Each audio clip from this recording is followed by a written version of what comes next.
Welcome my YouTube channel. आज हम कक्षा 10वीं के प्रश्नावली चौथा जो द्विघात समीकरण है उसे हल करेंगे। उससे पहले हम कुछ इंट्रोडक्शन की जानकारी हमें ले सकते हैं। तो जैसा कि हमारे पास कहा जा रहा है कि द्विघात समीकरण होता क्या है, द्विघात समीकरण में हमें क्या क्या पढ़ना है, उस चीज़ के बारे में थोड़ा सा डिस्कस करना है। द्विघात समीकरण, सबसे पहले हमें द्विघात समीकरण के बारे में पढ़नी है। द्विघात समीकरण होता क्या है, उसके बाद हमें इस चैप्टर में द्विघात समीकरण हल करने की कई विधि हो सकती है, लेकिन इसमें से मुख्य विधि हमारे पास 3 दिया गया है। एक है गुणनखंड विधि, जो हमने क्लास नाइन्थ में थोड़ी सी हमने स्प्लिट मेथड जो कह सकते हैं उसमें से कर रखा है। उसके बाद पूर्ण वर्ग विधि, और तीसरा है द्विघाती सूत्र, जिसको दूसरे नाम से हम भी जानते हैं, जो श्रीधराचार्य सूत्र के नाम से जाना जाता है। उसके बाद द्विघात समीकरण के मूलों की प्रकृति हम लोग जानेंगे। तो ये सभी हमें इस चैप्टर में पढ़ना है। आइए अब द्विघात समीकरण होता क्या है उसके बारे में अच्छे से। उसे कहेंगे जिसमें जो घात होती है, जो घातों की अधिकतम मान हमें 2 होनी चाहिए, 2 से कम नहीं और 2 से ज़्यादा नहीं। जैसे कोई एक समीकरण हम उठा लेते हैं, जैसे हमारे पास लिखा हो 2x² + 5x + 3 = 0। ये एक एग्जाम्पल हमारे पास है। और दूसरा एग्जाम्पल 5x² + 3x प्लस में 0 = 0, कुछ भी हो सकता है। 2x³ + 2x² + 5x + 5 = 0। अब हमें इस एग्जाम्पल के माध्यम से हमें इस चीज़ को हमको समझना होगा कि अगर किसी भी समीकरण में अगर घात की माप सबसे अधिक अगर 2 आ रहा है, वो हमारा द्विघात समीकरण कहलाएगा। इसमें हमारे पास 2 है, क्योंकि इसमें 2 अधिकतम है, उसके बाद कुछ नहीं है, तो 1 और 1 है। इसमें हमें दिख रहा है कि ये क्यूब आ रहा है, मतलब कि अधिकतम घात हमें 3 दिख रही है। ये हमारे पास द्विघात समीकरण का कोई रूप नहीं हो सकता है। लेकिन अब हम इस समीकरण को एक प्रारूप के रूप में देखेंगे। तो द्विघात समीकरण का जो रूप होता है, द्विघात समीकरण का रूप वो हमारा होता है ax² + bx + c = 0 के। अगर ये हमारा दिया हो तब हम इसको हम द्विघात समीकरण मानेंगे, लेकिन a बराबर 0 नहीं होना चाहिए। अगर a का मान अगर हम a के जगह पे लिख देते हैं,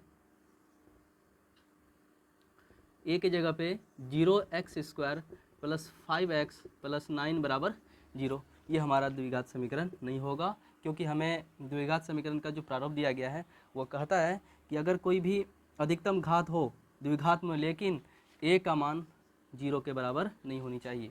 अगर इसी को हम रूट में भी लेके आ जाते हैं, 2x² + 0x + 0 = 0, ये हमारा द्विघात समीकरण का रूप ले लेगा। इस तरह हमें पहचानना है कि द्विघात समीकरण होता क्या है और द्विघात समीकरण हम कैसे। आइए अब प्रश्न नंबर 1, प्रश्नावली 4.1 का कह रहा है कि जांच करें कि क्या निम्न द्विघात समीकरण है या नहीं है।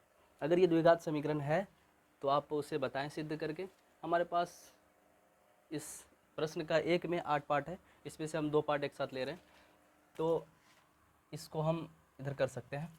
यहाँ दिया हुआ है कि x + 1 पे होल स्क्वायर, इसको आप कर सकते हैं a + b पे होल स्क्वायर। रूल्स हमारा आता है a + b होल स्क्वायर, आप इसको बना लें जैसे a² + b² + 2ab, और इधर चल रहा है 2, इसको आप क्या कर दें, इस दोनों में से गुना कर दें। 2 × x करेंगे तो 2x हमारा हो गया, और माइनस प्लस माइनस 2 3 = 6 हो जाता है। अगर हम इसको हल कर लें तो हमारा होता है x² + 1 का पावर, अगर स्क्वायर है तो 1 ही होगा, 2 × 1 मतलब 2x बराबर, इधर चल रहा है 2x - 6। अब इसको आगे हम एक जगह कर लेते हैं, बराबर के इस पार कर लेते हैं, तो x² प्लस में 1 + 2x, अगर बराबर के उस पार है इधर आएगा तो -2x, उसके बाद प्लस में 6 = 0। ये दोनों प्लस और माइनस है, दोनों कैंसिल, तो हमारा बच गया x² प्लस में 6 और 6 इधर और 1 इधर 7, तो ये हमारा आ गया इक्वल में 0 के। तो इसको हम कह सकते हैं कि अधिकतम घात हमें 2 प्राप्त है, अतः यह समीकरण द्विघात समीकरण है। यहाँ लिखेंगे अतः यह द्विघात समीकरण है, क्योंकि अगर हम इसको लिखें तो a x square b x plus c बराबर 0 में, तो ए का मान हमें x दिया है एक्स स्क्वायर, और b का मान हमें 0x लिखा है, और c का मान 7 है बराबर 0। मतलब कि हमको a के जगह पे हमको b नहीं लाना था, ये हमें सिद्ध करके दिखाना था। इस तरह आइए अगले प्रश्न की ओर बढ़ते हैं।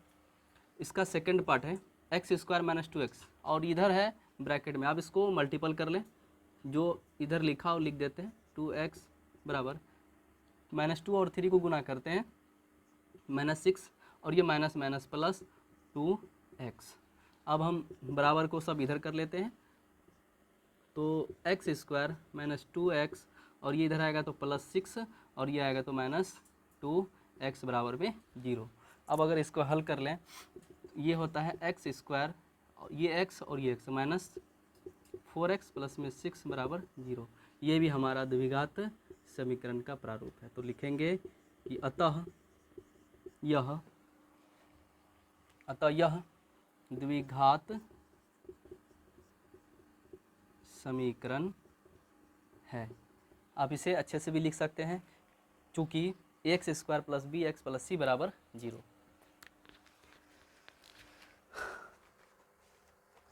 आइए अब एक का तीसरा पार्ट देखते हैं।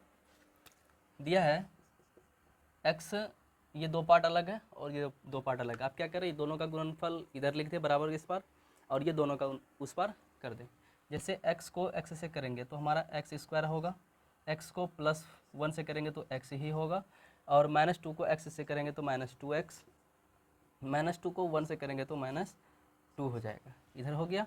x को x से करेंगे तो हमारा आ गया एक्स स्क्वायर, x को 3 से करेंगे तो हमारा आ गया 3x, -1 को x से करेंगे तो -x, और ये हो जाएगा -3। ये हमारा इस तरह का। अब अगर स्क्वायर इधर हो, इधर ये दोनों, ये प्लस में है और ये भी प्लस में, इधर आएगा तो माइनस हो जाएगा। आप क्या करें, इसको यहीं से कैंसिल आउट कर दें, और जो बच गया यहाँ पे 2x, यहाँ पे 1x है, तो यहाँ पे हमारा हो जाएगा -x, और ये -2 चल रहा है, और ये इधर आएगा तो प्लस है तो -3x, और ये माइनस है तो ये प्लस x हो जाएगा, और ये माइनस है तो प्लस में 3 हो जाएगा, इक्वल में 0 के।